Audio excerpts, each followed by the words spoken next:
yang terkasih, sebelum ini kita perayaan Paskah, Natal. Firman saya Natal, saya kembali di hari ini Makassar 24 dan 25. Selesai khotbah tahun banyak Surabaya. Ini pun juga selesai khotbah tahun besok di Surabaya.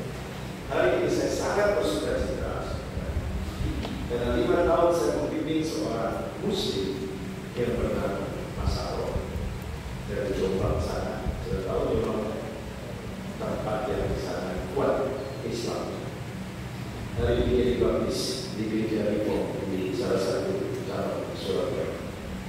Setelah 5 tahun, dia membawa suaminya seorang Kristen untuk menikah secara Islam. Suami ini bersama 4 orang yang lain itu dikecewakan oleh hamba Tuhan di gereja saya.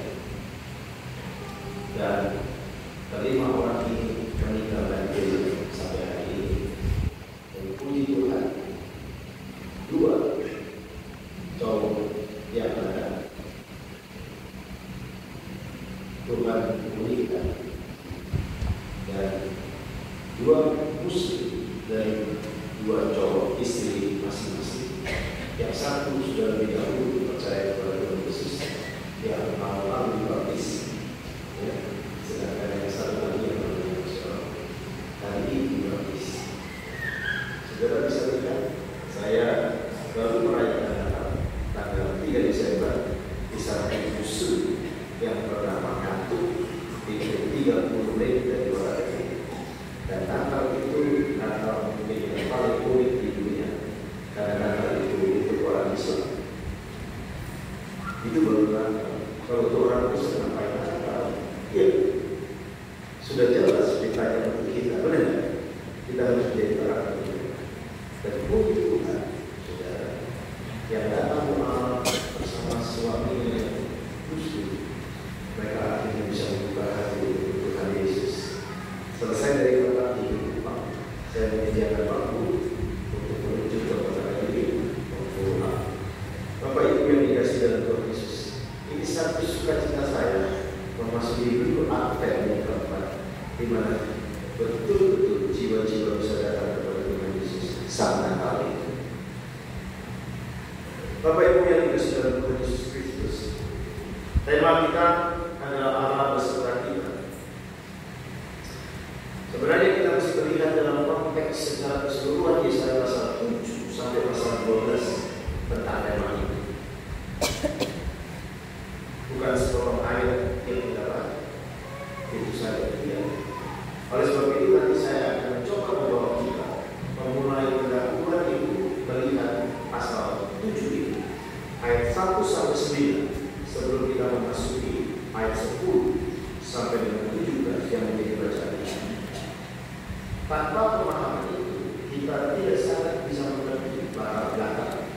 Kenapa ada berita tentang di mana dikatakan ayat 14 ini. Hadirnya saat di mana. Saudara, sesungguhnya dikatakan oleh Yesaya pasal 8 ayat 18 itu, aku dan anak-anak yang telah diberikan Tuhan kepadaku adalah tanda dan alamat atau pertanda keajaiban. Itu Yesaya 8 ayat 18. Di antara orang Israel dari Tuhan semesta alam. Saudara, pernyataan ini ya, disampaikan oleh Nabi Yesaya. Ini adalah kunci untuk memahami makna peristiwa dan segala nubuat-nubuat dalam bagian pasal 7 sampai dengan pasal 12. Dalam pesan sebelumnya, Yesaya berfokus pada kebutuhan rohani umat. Dan kita lihat di dalam bacaan ini lebih jauh, saudara. Ya. Dan di bagian ini, ia mengkaitkan dengan satu situasi politik dan kegagalan para pemimpin untuk mempercayai hidup. Ini konteks yang sedang terjadi di dalam bacaan kita di Yesaya pasal 7 ayat 1. Pasal 7 ayat 1 sampai yang kita baca tadi ayat 10 sampai 17. ada 4 nama simbolik di dalam pesan Yesaya yang setiap nama memiliki makna yang sangat khusus. Nama yang pertama itu Immanuel. Nama yang kedua Maher Shalal Has-Basi. Itu nama yang kedua. Nama yang ketiga adalah Shear-Yas. Dan nama yang keempat adalah Yesaya. Ini semua simbol yang kita lihat. Mari kita lihat dalam bacaan kita ini, karena kita berbicara tentang Immanuel, Allah beserta kita, Allah bersama kita. Ini sebuah janji bagi Raja Ahaz.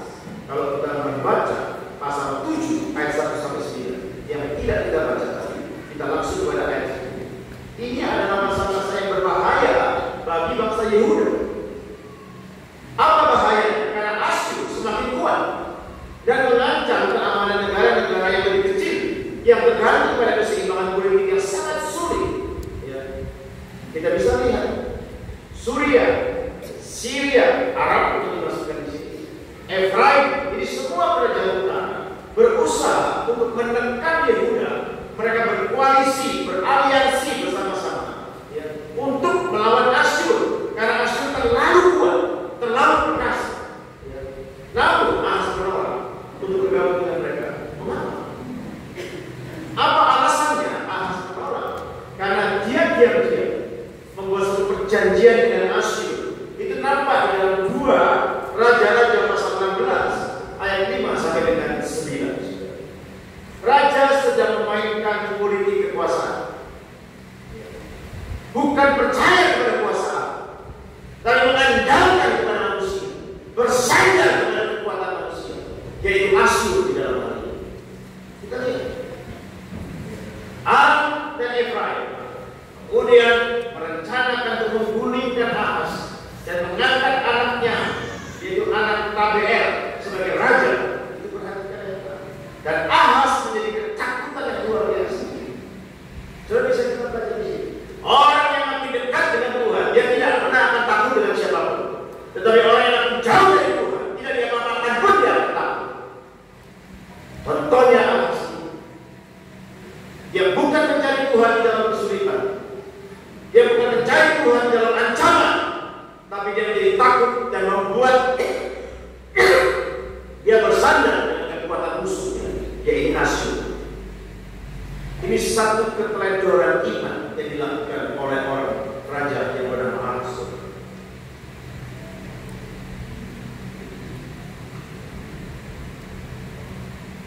Tuhan memerintahkan Yesaya untuk membawa anaknya, yaitu Shear-Yas, artinya sisa yang akan kembali, untuk menemui Raja Ahaz untuk memeriksa sistem air kota.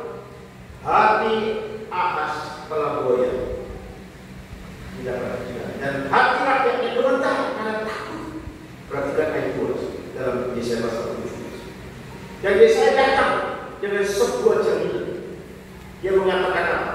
Perhatikan ayat 4. Teguhkanlah hatimu dan tinggal tenang. Jangan takut, janganlah takut, dan janganlah hatimu kecil. Bagaimana Ahaz menemukan kedamaian hati? Dengan percaya pada janji Allah bahwa musuh-musuh Yehuda pasti akan dikalahkan bersama Allah. Kita lihat. Perhatikan ayat 9. Jika kamu tidak percaya, sungguh kamu tidak terpercaya.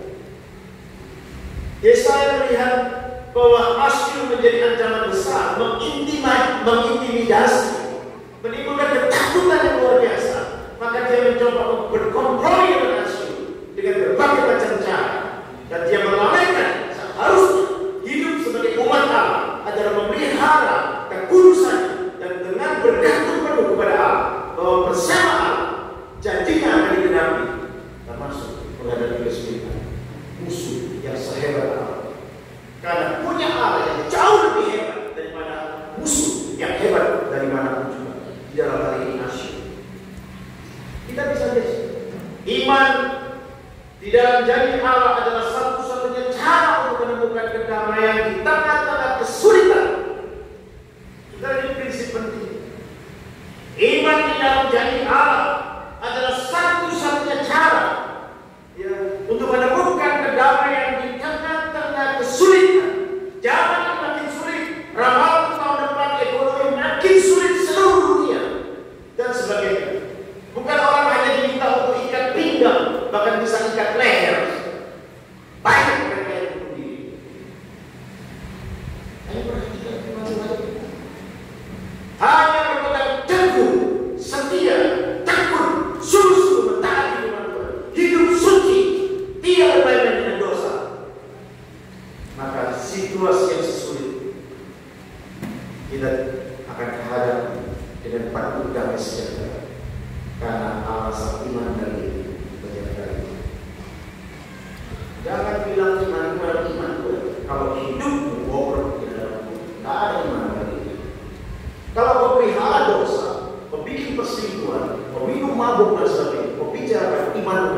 pengaruh kita, kekayaan kita, semua itu omong kosong.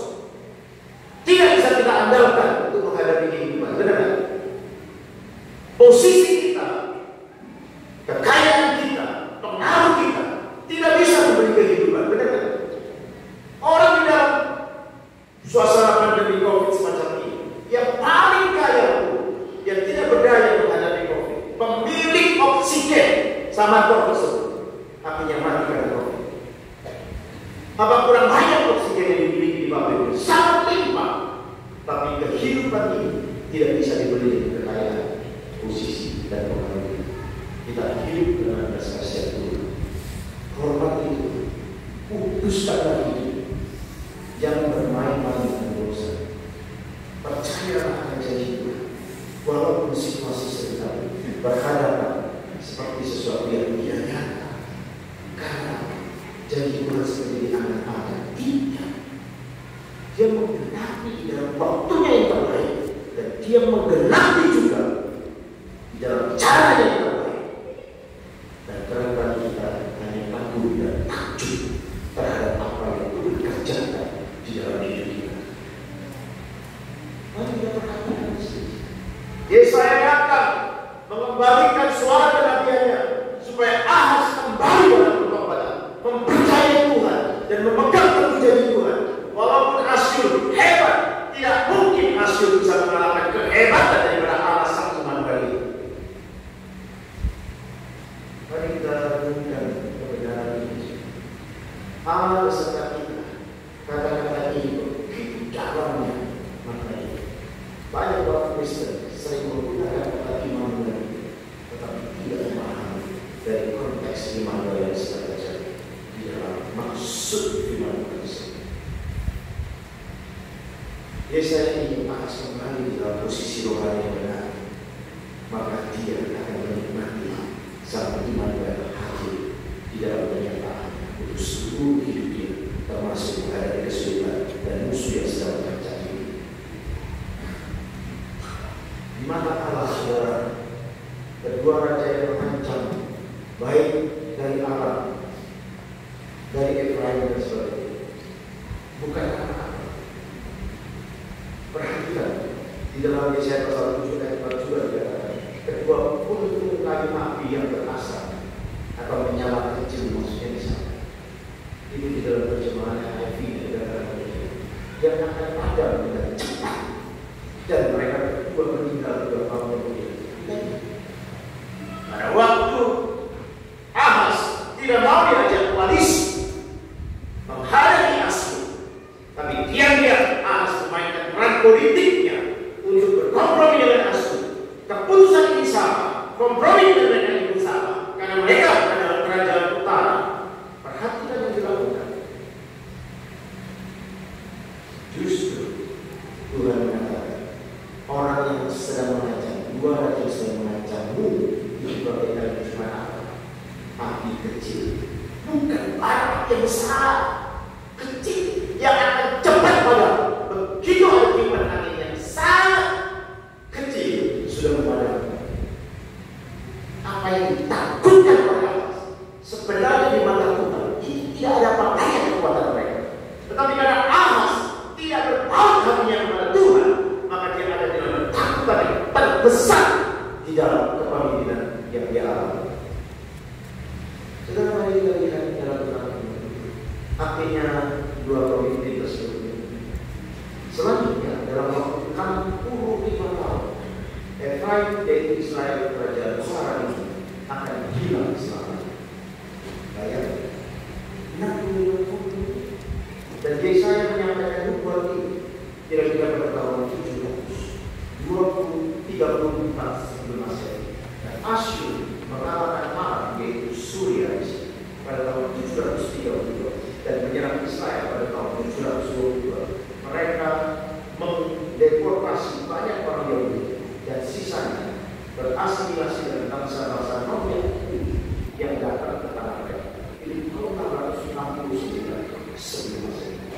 Jadi kita lihat di sini, bangsa Asyur tidak ada lagi setelah itu. Tahun 669, bangsa yang karena kokoh, hebat, kuat, Tuhan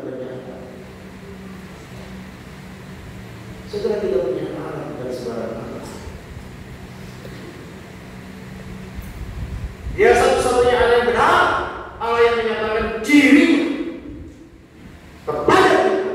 Maka kalau kita melihat momentum daripada Natal itu, saudara, kita sedang memasuki minggu Advent yang keempat itu. Natal memberikan satu peringatan tentang kehadiran Sang Natal itu. Inilah keprihatinan Allah melihat kondisi dunia yang tidak berdaya, manusia yang terbelenggu oleh dosa, yang tidak sanggup melepaskan diri dari dosa. Maka hadirlah Sang Natal memberikan pengharapan, pengampunan, dan jaminan akan kepastian keselamatan di dalam diri sang iman. Situasi politik ini terjadi berita yang bernubuat berkaitan dengan pengharapan dunia sampai hari ini. Itulah iman dunia. Mari kita menghayati pemahaman iman dunia di dalam dalam iman dunia. Saudara, sebuah tanda di rumah Tuhan. Perhatikan ayat 10 sampai 16 bahasa kita. Jika Ahas percaya pada janji Allah, ia pasti akan mundur dari aliansi itu, dari persekutuan itu dengan Asyur, dan meminta bangsa yang berdoa dan menaikkan pujian. Tetapi raja ini terus dalam ketidakpercayaannya kepada Allah, dan justru ingin bertaut dan mengandalkan Asyur. Yeremia 17 ayat 5, 6, 7 dan 8. Mari kita membacanya menjadi satu teguran dan peringatan kepada setiap kita untuk mewaspadai hidup kita. Mari kita lihat Yeremia 17 ayat 5, 6 dan ayat 7 dan 8. Ini sangat terkenal ayat ini. Dikatakan demikian. Beginilah firman Tuhan, terkutuklah orang yang mengandalkan manusia, yang mengandalkan kekuatannya sendiri, dan yang hatinya menjauh daripada Tuhan. Ia akan seperti semak bulus di padang belantara. Ia tidak akan mengalami datangnya keadaan baik. Ia akan tinggal di tanah angus, di padang gurun, di negeri padang asin yang tidak berpenduduk. Diberkatilah orang yang mengandalkan Tuhan, yang menaruh harapannya kepada Tuhan, yang seperti pohon yang ditanam di tepi air, yang merambatkan akar-akarnya ke kenikmatan air, dan yang tidak mengalami datangnya panas terik, yang daunnya tetap hijau, yang tidak khawatir dalam tahun kekeringan, dan yang tidak berhenti menghasilkan buah. Ada sebuah perbedaan kontras, ada peringatan, tetapi Ahas sangat lemah iman, menyadari kelemahan iman dari raja itu. Yesaya menawarkan kepadanya waktu dia meminta anugerah, tapi Ahas memberi jawab yang nampak salah, yang sebenarnya menolak Allah.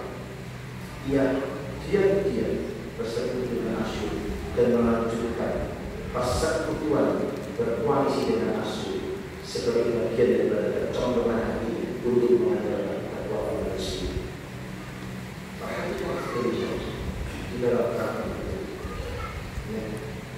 Jadi kita ada di sini. Pesannya kepada seluruh umat dari Yesaya.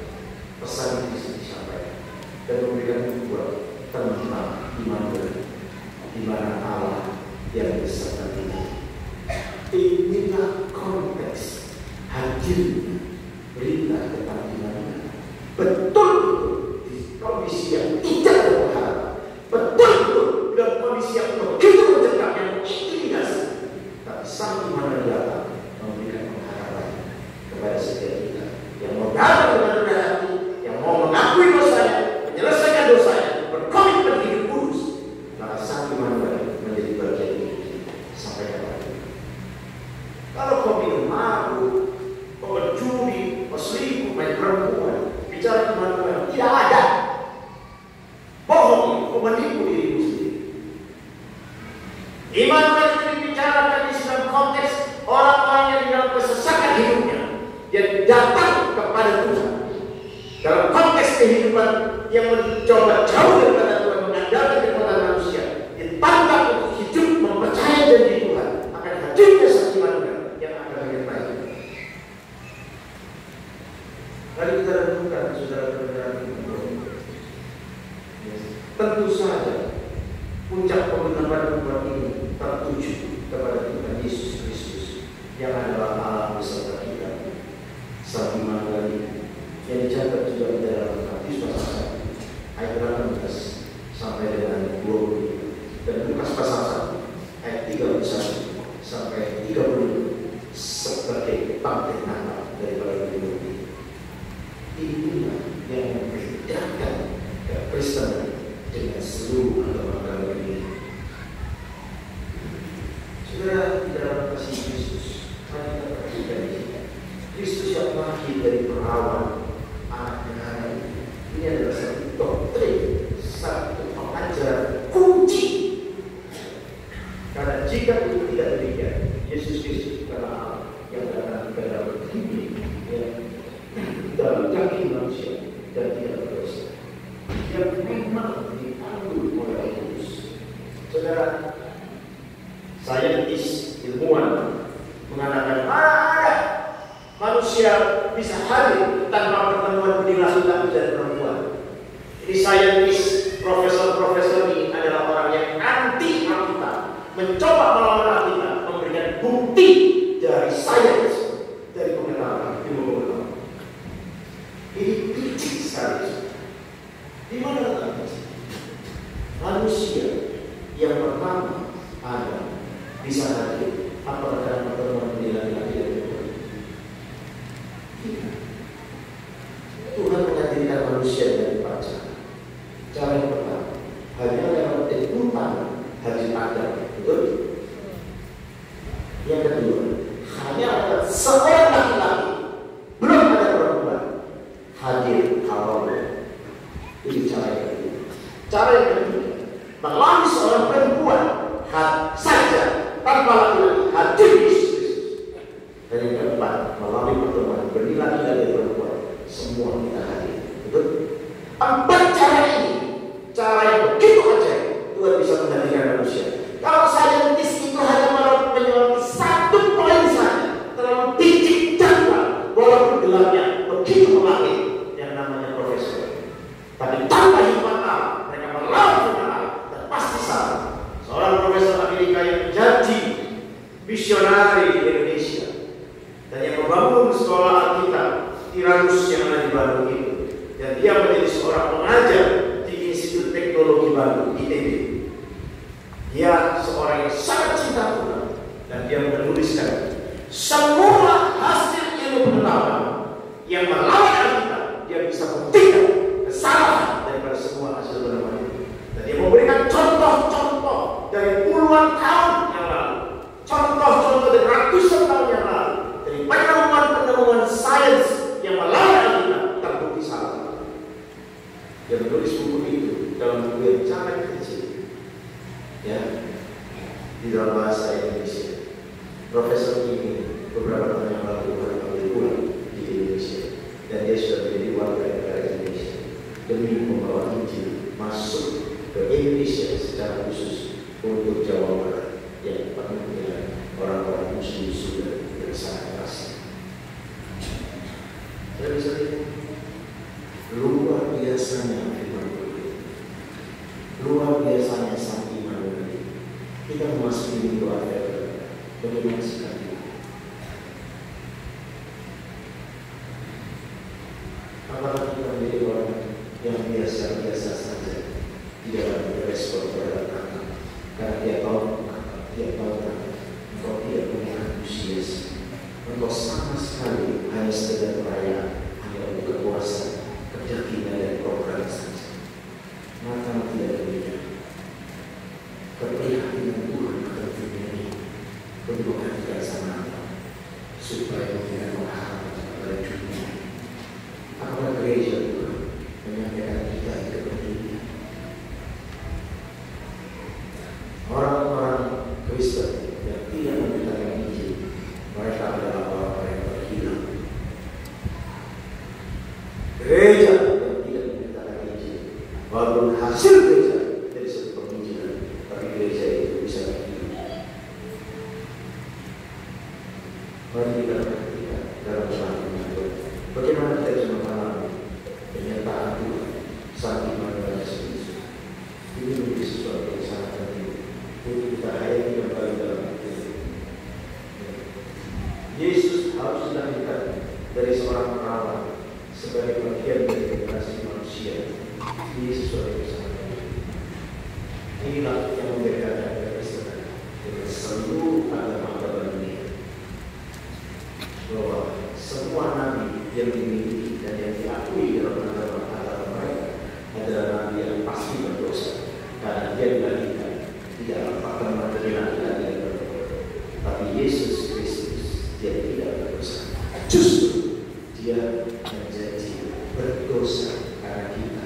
Dia harus menanggung dosa karena kita.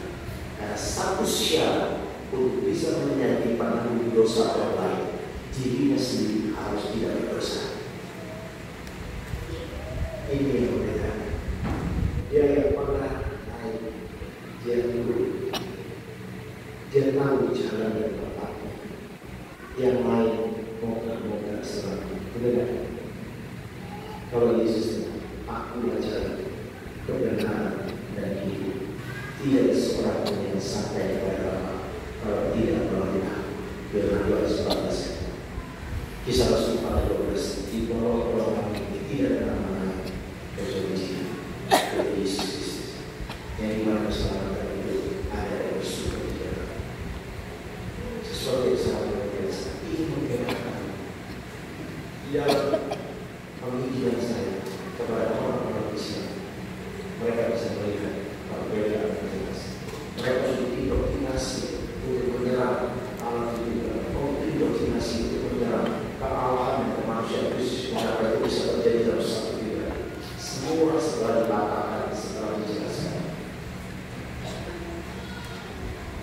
Roh Kudus bekerja di dalam hati mereka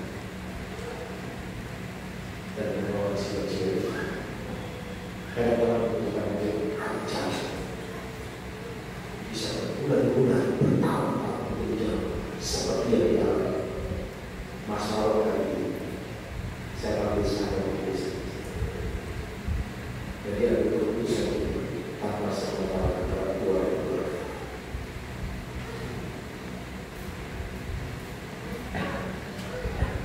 Ada sahabatnya Michelle yang lalu habis 2 tahun sebelumnya saya sudah diuji dan sudah percaya. Keluarganya tidak tahu pada keluarganya anaknya adalah seorang ustaz. Tahun yang lalu saya menjadi istri dari seorang anggota PKS, dan sekarang orang itu sudah percaya kepada Yesus.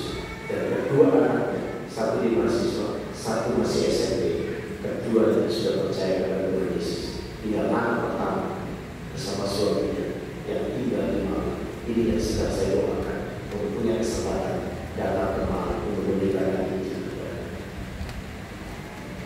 saya. Ini ditanamkan, dihadirkan dalam hati mereka yang tidak memiliki berharga. Kalau apa yang sekedar itu saja, apa tidak boleh melakukan. Gereja harus membangun perpampunan. Gereja ada karena ada penginjilan.